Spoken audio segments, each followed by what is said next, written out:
Hello and welcome to Adventures in Venueland, an EAMC podcast. This is your all-access pass to go backstage and behind the scenes with some of the brightest minds that cross the scope of the live entertainment industry. I'm Dave Rettelberger. And I'm Paul Hooper. We'll introduce you to some of our favorite people as we dive deep into the world of live touring shows and the venues that host them.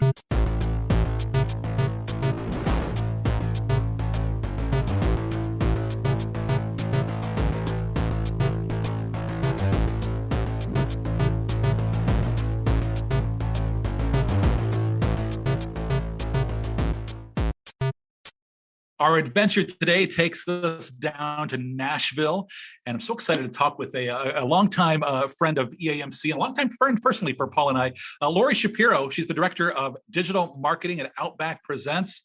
Lori, welcome to the broadcast. Thank you guys so much for having me. Great to see you guys. Yeah, it's great, and it's great talking to anybody these days. And let's just jump right into it because at the time we're talking right now, we were all feeling so good, right? And now we're not so sure about it. How are things in Nashville? How are things at Outback? Yeah, things are very crazy here. We are moving full steam ahead as of right now, as if our health concerns will be taken care of by the people who manage that. And we are focusing on our clients and keeping them happy and ultimately putting butts in seats the safest way that we possibly can, adhering to local and state guidelines, of course. And, tours are still going on sale and everybody is still cautiously optimistic that we will be turning a corner in this thing. We all kind of came back full force. I expected nothing less in May for the industry to go from 0 to 1 million overnight. I thought maybe there's a chance we would ease into it, and we didn't. And that's pretty normal when you really think about it. So, the volume is even heavier, I think, than it was pre-pandemic for us at Outback. We spent the last year focusing on growing our team. Fortunately for us at Outback, nobody has lost their job and everybody was kept on payroll. And we've been focusing on, growing our business and growing our team and stacking up our resources for when the return to live music and events came back, we would be fully prepared and ready to take it on. And that's what we did. So I'm pretty proud of our company and the experience that we had over the last year. And very hopeful that we can just keep it going and that we can safely have live entertainment fill our venues. Was it something on the promoter side that you all felt fortunate about being able to do things outdoors and kind of taking full advantage of amphitheaters and stuff? I get sort of the gist that obviously since outdoors generally, is much safer. And also just because of the timing of the last year, kind of those amphitheaters never really got to have their season, and they lean so much on that in the summer. So is that something that you all really went sort of full force into and to take full advantage of them while they're still open, while the weather's, nice in the more northern ones? Yeah, I think for amphitheater season last year, we kind of missed the boat on it. When shutdown happened, it was like nothing was able to go on, and that kind of included amphitheaters. By the time we reached that stage at the end of summer and the fall where outdoors events were more likely to happen, I think there was still some hesitation about amphitheater operations, and Outback doesn't personally own any venues. So, we're at the mercy of those venues wanting to host events and feeling comfortable with the state guidelines. We did do a ton of drive-in shows. A bunch of our comedians, we had a very successful 2 runs with Bert Kreischer, Nate Bargatze, a few guys from the 85 South show did some drive-ins, Eliza Schlesinger. And then we concluded with a huge drive-in event at the Rose Bowl in Pasadena with Bert Kreischer and Tom Segura.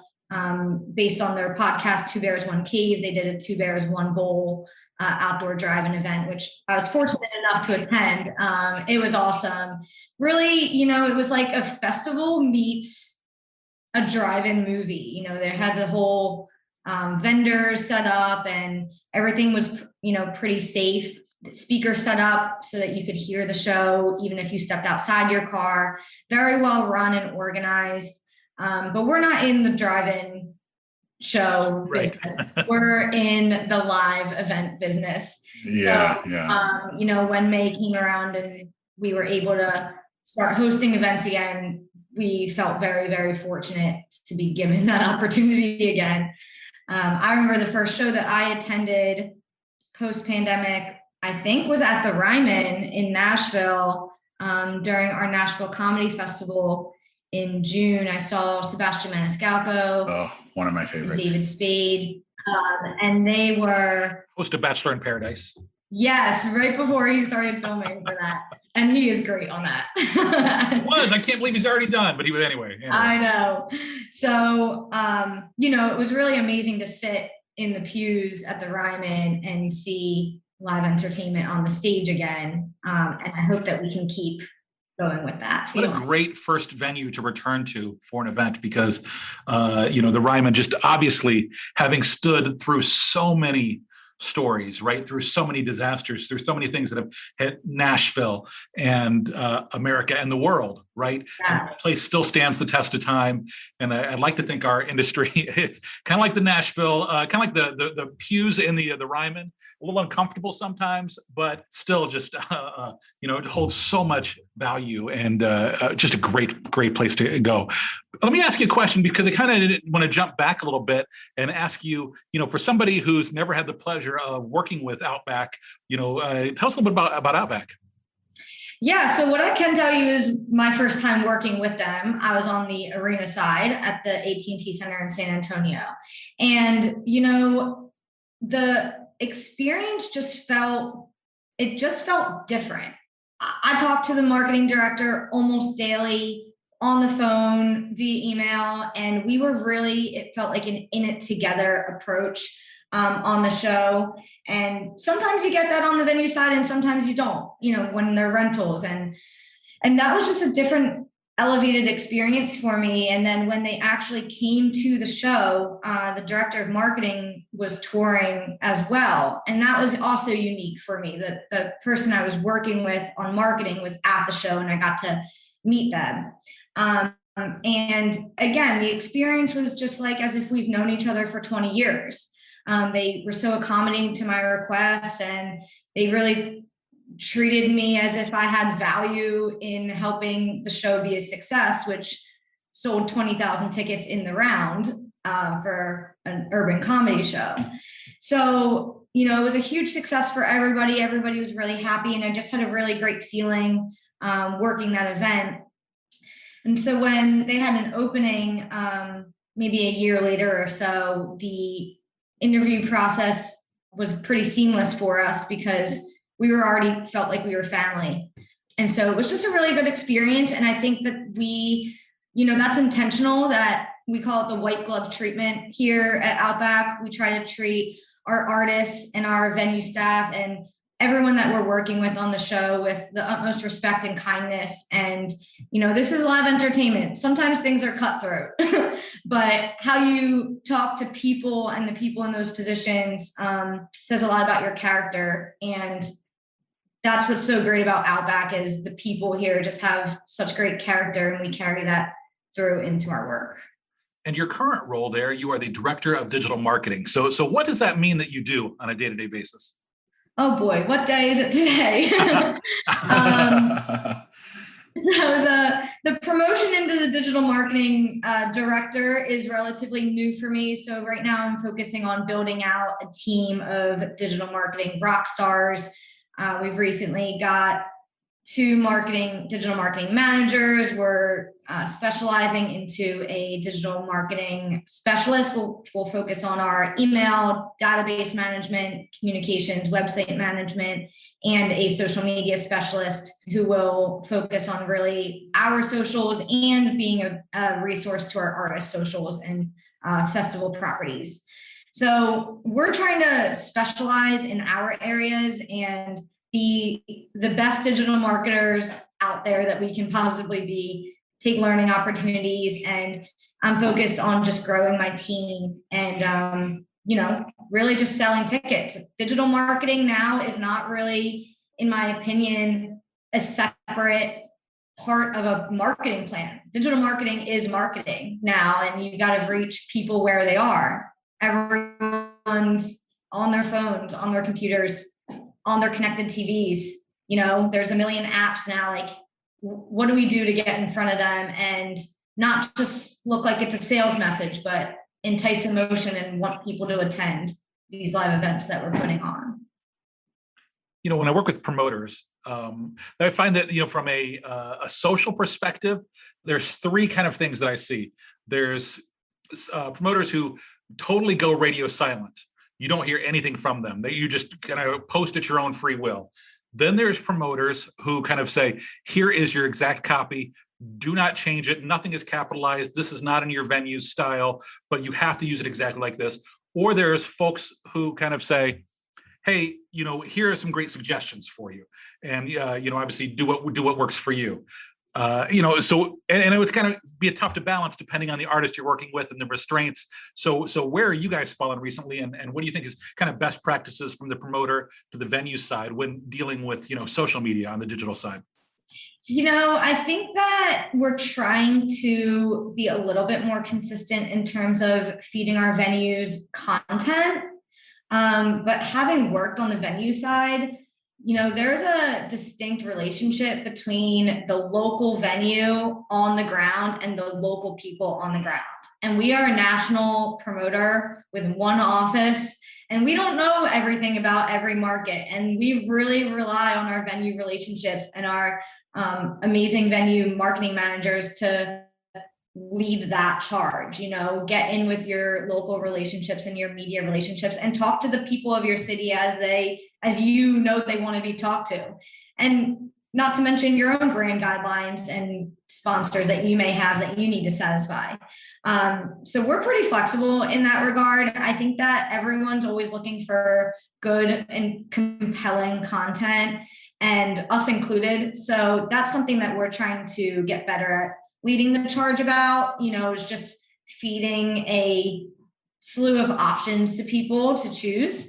Maybe having a uniform announcement video where no matter where you are in the country on a national tour, like that's what you're seeing on your feed. And from there on, like just having a back and forth dialogue, entertaining giveaway ideas and in-game giveaways and things of that nature that are unique to each venue. I think that's really important, not to just plug and play. Every venue is different. Every market is different. You can do the exact same marketing plan in 18 different markets across the nation, and some of them are going to sell out right away and some of them are going to tank. And that's kind of the struggle and the challenge of being a national promoter. Now, so people know, would you say like rough percentages, how much of what you all promote is comedy versus, music or something? I do feel like Outback is somewhat known for doing a lot of comedy tours, maybe more than your average other large promoter. And I think that's something maybe you all hang your hat on a bit, which is something you should. But would you say it's kind of 50-50, or, do you all really lean into pursuing comedy clients and artists? Is it like a big focus of your strategy? So we don't have a comedy division and a music division. We are just Outback. And we pride ourselves on having a really diverse roster and catering to a really diverse fan base, right? And diverse in the sense of like national, like we'll be anywhere from Canada to Seattle to Portland, Maine to San Antonio, Texas, right? Like all over the map, and in all venue sizes as well. So I don't even know the percentage off the top of my head. And I really couldn't begin to calculate it. We do have a strong relationship with comedy, but we are just live event marketers. They're really not that different. And music is our passion. Comedy is our passion. Festivals are our passion. Comedy festivals are our passion. We have 2 of them right now, maybe growing towards more in the future. And so, we just want to satisfy the artist and bring an enjoyable experience to the fans, no matter what they like.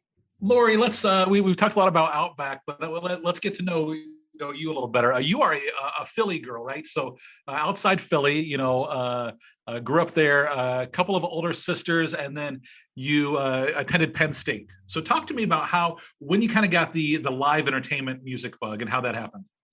Yeah, it kind of happened by accident. And, I'm very, very lucky to have the quote unquote story that I have.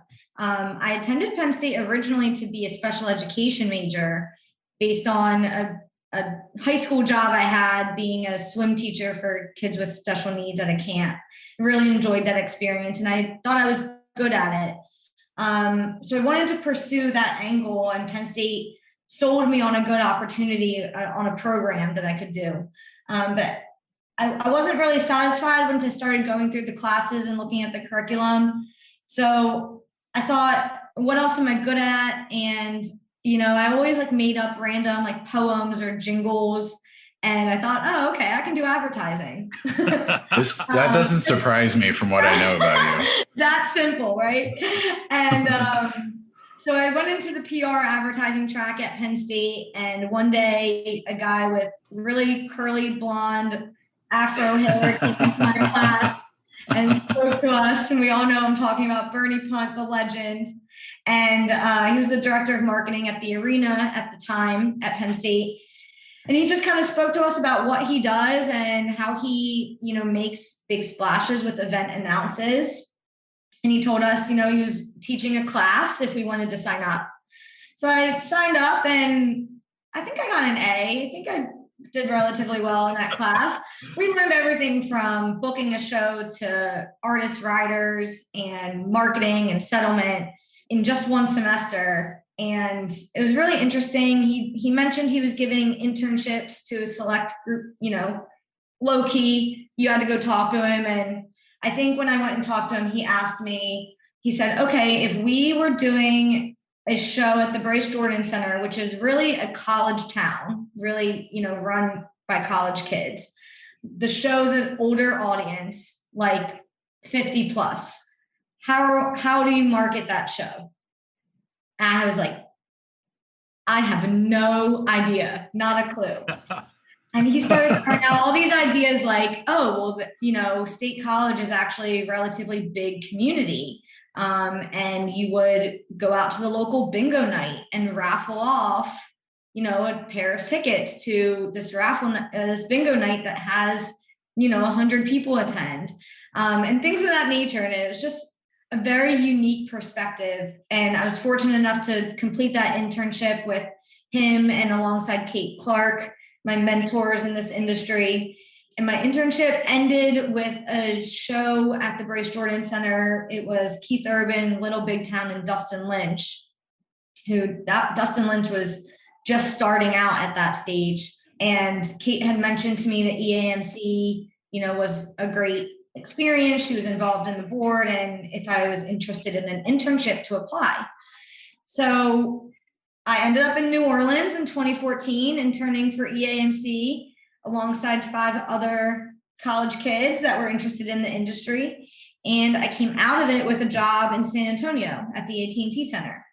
That's the only thing you came out of. I believe you might have a couple scars from New Orleans. What a I think we all have a couple scars from New Orleans. But interns, we're going to bring these, this group of college students and set you free in New Orleans on the evenings after the evening events. And Lori, I still, you ever have those things that you're just mortified by years later? And I still remember, I think we were in the courtyard at Pat O'Brien's, and I dropped a hurricane, and it was in the glass bottle or the glass, that they serve them in. I dropped it right on your foot, and the glass shattered and went everywhere in the courtyard. And it's still one of those moments, one of my least proud EAMC moments. And she's never been the same. I forgive you, Dave, and I forgive you. And I don't think I've been exactly shy at EAMC conferences. I like to hit the dance floor and have a good time. So it's all good. I'm fortunate enough to have come out of that conference with a job in New Orleans when we were all running down Bourbon Street. So that's a big thing that a lot of, young folks, well, I know a lot of them listen to the podcast looking for, how do I get into this industry, right? So you made it to a conference, but what did you do to get yourself into that position where you would be considered for a potential job opening? So in that particular conference, I think that not blending in and not being shy is really the key, right? Make your presence known. And EAMC does a very good job. If you're given the internship opportunity, they do a very good job putting their interns in the spotlight, highlighting them, saying their names, introducing them, having them walk around and do things like raffle tickets and directing people. They're not just sitting in the back of the room taking notes and nobody knows who they are or what they're doing there. And so EAMC really caters and molds their interns to be a part of the community.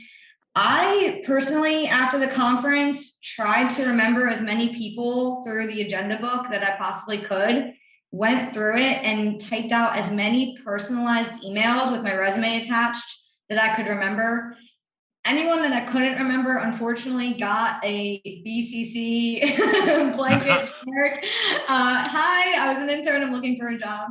I did get a few responses that were like, oh, I don't know who you are. I didn't even attend. I never ended up going. And I was kind of like, okay, well, 3 out of 300 isn't too bad for mass marketing yourself, right? So in my particular situation, I had met the marketing director at the time for the Spurs briefly through one conversation, and he remembered me. He had told me he had a job open up really that day. It was just great timing. And, it was one of those opportunities that was like, okay, this is supposed to happen. I'm about to move my life from Philadelphia, Pennsylvania to San Antonio, Texas. Not a lot of people from Philadelphia there. So, people can tell just by hearing me talk, oh, you're not from here. No, I'm not. So that was an amazing experience. Again, I remember my manager telling me that he was hired with no team and he got thrown into the fire, and he promised me that he would not do that to me. 8 weeks later, he got a job offer and accepted and abandoned me and threw me into the fire, even though he wouldn't. Right before we went and met Hulk Hogan at my first event that I was working, WWE. So I learned by just doing it. I really messed up my first settlement. I cried. I cried for a couple days on. We've all had those days. We've all had those days. And I kind of thought, what am I doing in San Antonio where I know nobody and I don't know what I'm doing in this job as a new college grad? But it all worked out. I experienced tremendous growth there. I saw amazing concerts, worked with amazing promoters, and grew in the role and grew in the department, worked rock festivals and co-promoted Trans-Siberian Orchestra and just kind of learned the ropes, which prepared me for exactly what I signed up to do in Nashville when I got there. Yeah, so you were there at the AT&T Center, became the senior marketing coordinator. You were there for 3.5 years, and I think getting to work on the arena side is a big reason why you are able to be successful at your job now.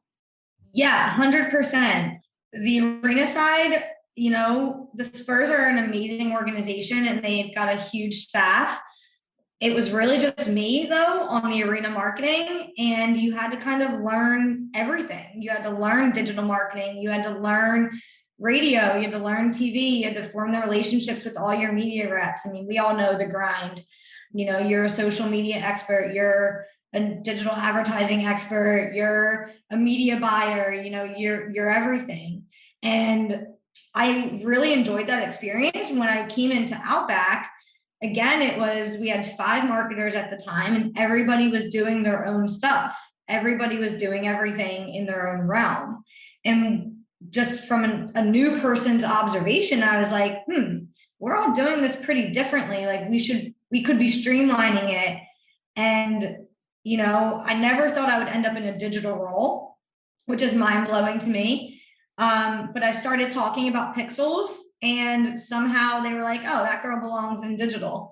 So, I mean, I kid you not, still talking about pixels. It's 2021. And so they moved me over into digital marketing manager. And, I've just been pushing for a need to continuously grow our digital marketing department. And it's really just happened organically for us to get me where I am now. I think it is really good perspective that you were this kind of one person team in San Antonio, because now, when you go into those markets, I think we've all worked with promoters that sometimes don't realize how strapped certain markets can be, because they also work, to be fair, in markets where they might have a team of 12 people doing marketing and PR at one arena. And then you go into another market and there's 2 people doing a convention center and an arena and a theater and an amphitheater. And it's, it can be vastly different. So I think that is a good thing that you have that perspective of knowing what that grind is like, because now when you're going in and approaching those markets, what kind of burden, sometimes that can be on people that are, running a really tight ship. Yeah, 100%. And I tried.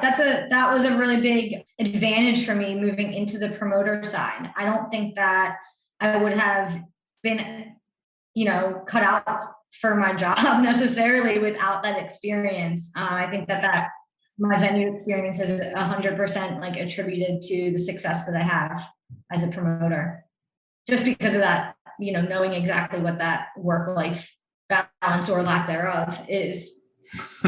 So you kind of told us a little bit about that, how you got interested in Outback. But walk us through, what was that like? What was that move like, really, from the AT&T Center in San Antonio to Nashville? The move itself? Well, yeah. How did the boxes go? Was the truck loaded up okay? Was a change in market? Is a change in position? And I know a lot of people in this industry that are on the arena side have that question about, could I ever work on the promoter side of things?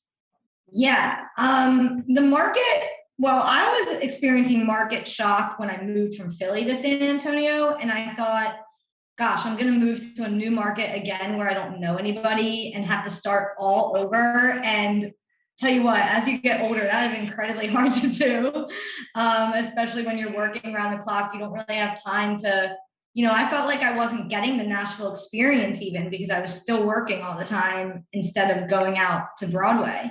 But, the job transition was pretty seamless. We all do very similar things.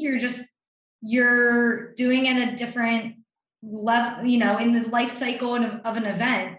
You're either pushing the information up or receiving the information to push on to the next. It's kind of like a conveyor belt of information that kind of just flows from the artist team to the agent to the promoter to the venues, to the media, to the local fans on the ground. And we're all an integral part of that, machine functioning.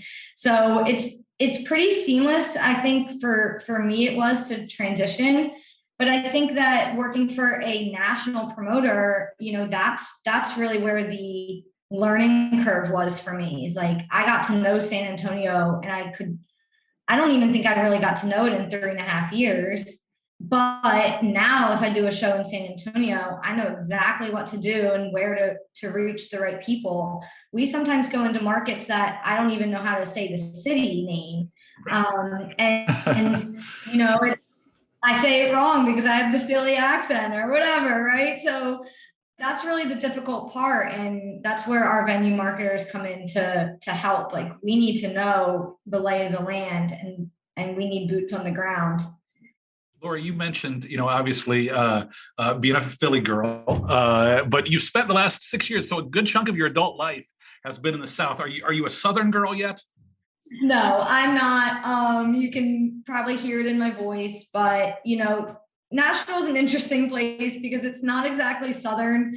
It's known for being quote unquote Southern, but it's a melting pot of people. In fact, my closest friends here, 75% of them are actually from Philly, and we've met up here in different stages of our life to reconnect. So it's an interesting place for sure. You'll walk into the Eagles bar and find the people from Philly that share the same, rooting for the Eagles as well. So it's an interesting place for sure.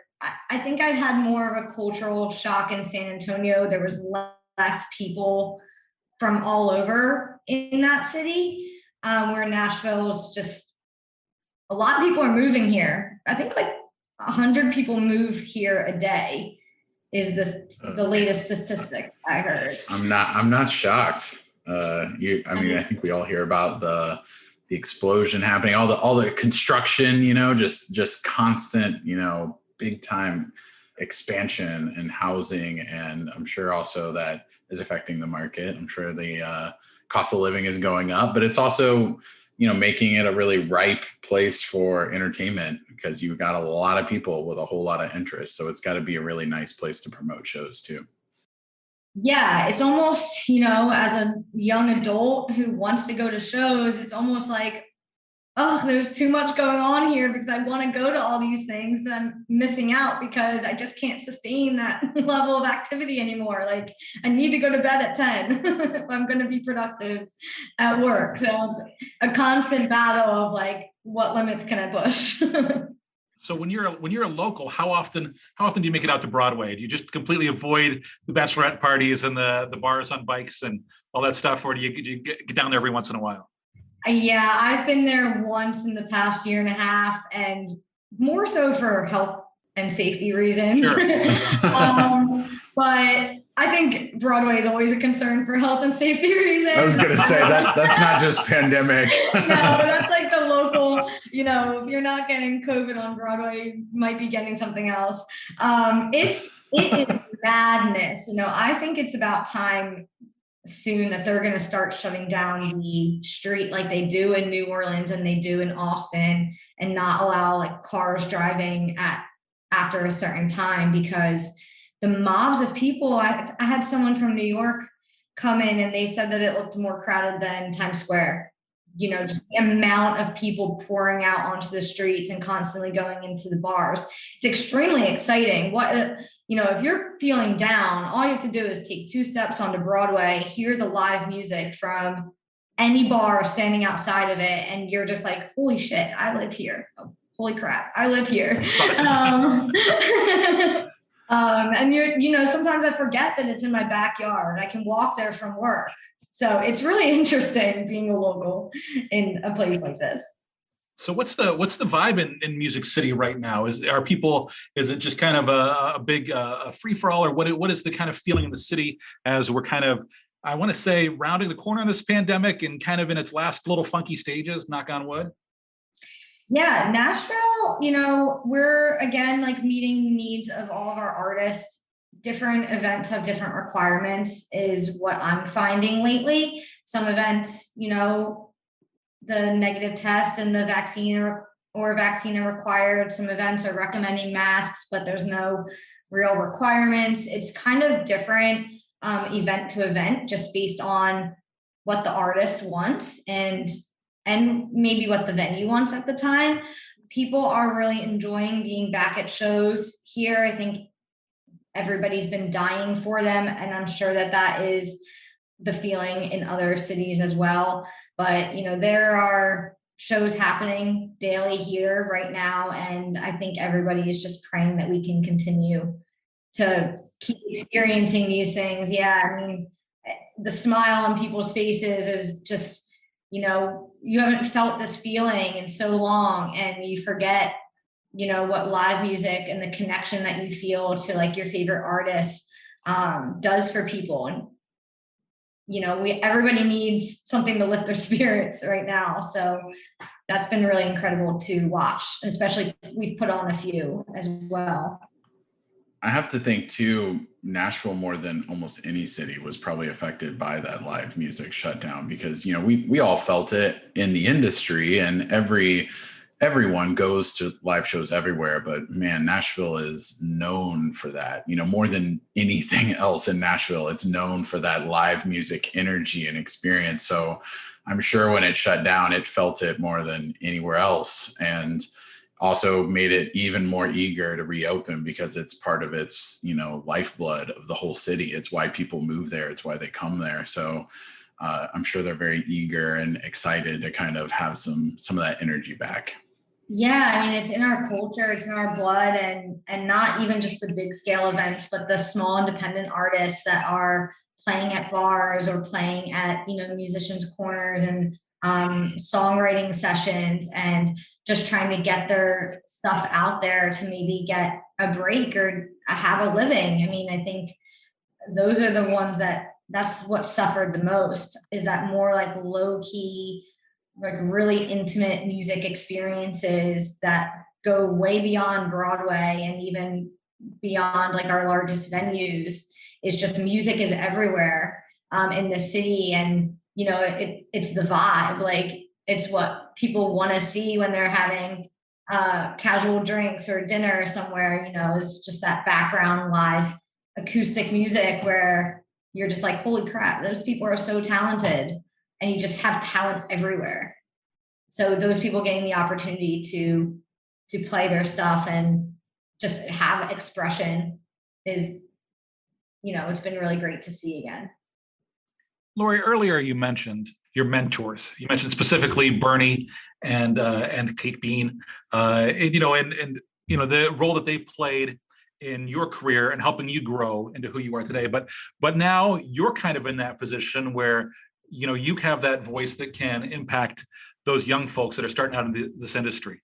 There's a lot of folks who were maybe on the edge of getting into this industry who now have found careers in other places because of the shutdown, whether by choice or because of what options are open. But talk a little bit, take just a moment, if you would, and what advice for success would you give that 22-year-old who's thinking about, they're gonna graduate here soon, and they were thinking about getting into the live event industry. What's the Lori Shapiro key to success?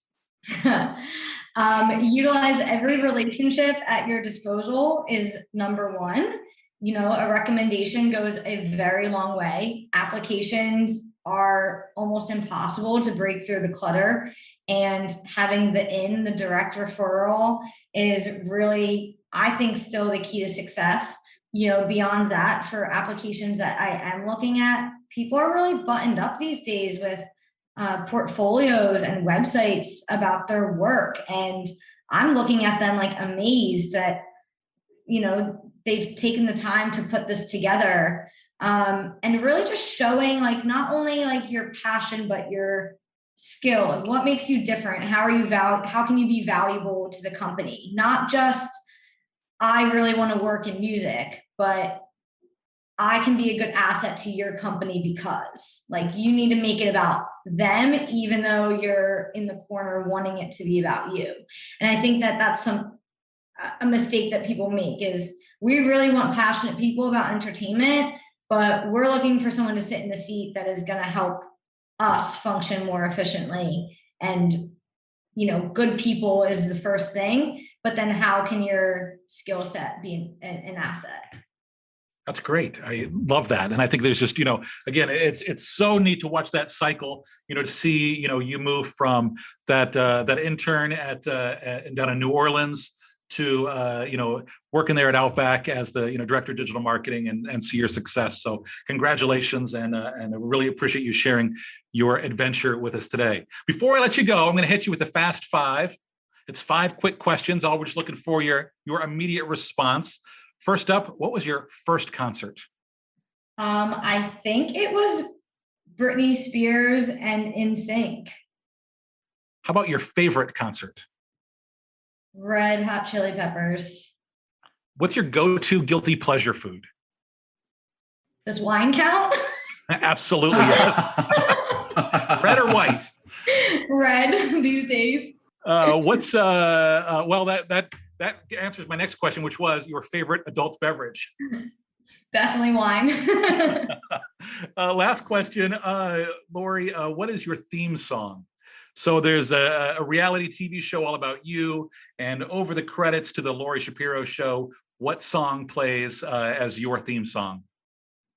Well, it's been known that I sometimes break out the Eminem "Just Lose It" rap. So it's true. I've witnessed this on multiple occasions. I'm not really sure about the lyrics being an accurate depiction of my life, but I'm gonna have to go with that one. You could rewrite them just like you're writing your own jingles. You are losing yourself in the music, you know. Yes. Hey, you own it. You never let it go. Yes. Hey, Lori, before we do let you go, would you please shout out any social media for you or Outback? Any plugs you want to hit here? Sure. Outback Presents. You can follow us to see what we're up to at Outback Presents. You can follow me on Instagram at Lori.Shap and on LinkedIn at Lori A. Shapiro.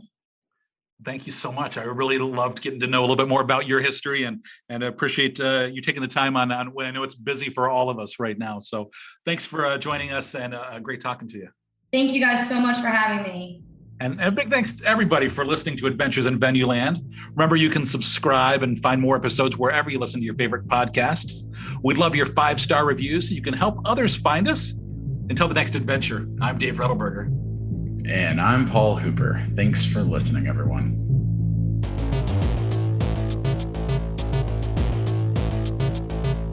Adventures in Venueland is a side project of the Event and Arena Marketing Conference, a nonprofit organization bringing together people in the field of live entertainment to discuss marketing, publicity, and sales trends.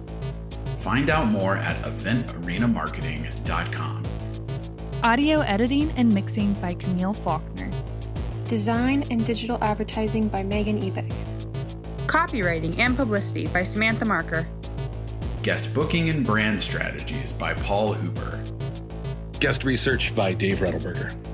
Marketing strategies by Paul Hooper, Megan Ebeck, and Samantha Marker. Thanks for joining us. Until the next adventure.